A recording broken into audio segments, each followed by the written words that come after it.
Pero I'm feeling ko ang pinaka-iconic moment for me na I'm not sure kung malalagay namin sa edit is nung nasanggi mo yung suso ni Rufa May nung isang take. Oo. Parang nung nasanggi ko yun, oh my God, I made it.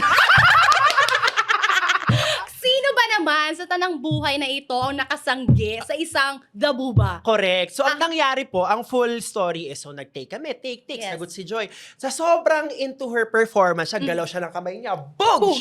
Nasanggi ko ang dabuba. Correct. Tapos sabi, hindi ko alam kung anong re-react ko, ate. So parang, oh my God, nahawakan ko yung kanya. Kasi, ate, nung sinabi kong gumalaw, pumitik siya, ate. Gumanon talaga yung ano ni mama. Oh. Tapos nung sabi ko, oh my God, wait lang po, cut natin. Sabi niya, hindi, okay lang.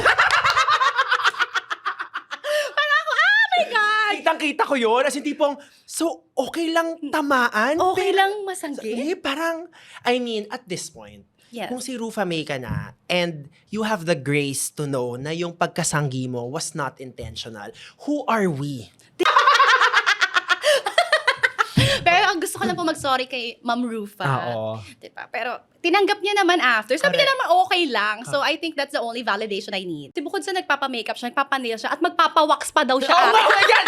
At hindi lang basta sa wax. Brazilian wax. Correct. Tapos, siyempre nag-table read tayo, di ba? Sabi niya, parang papawax pa ako, may time pa ba? Mabilis lang naman kasi konti lang Konti naman na lang po. naman. Like, I don't need that information, pero thank you. Thank you.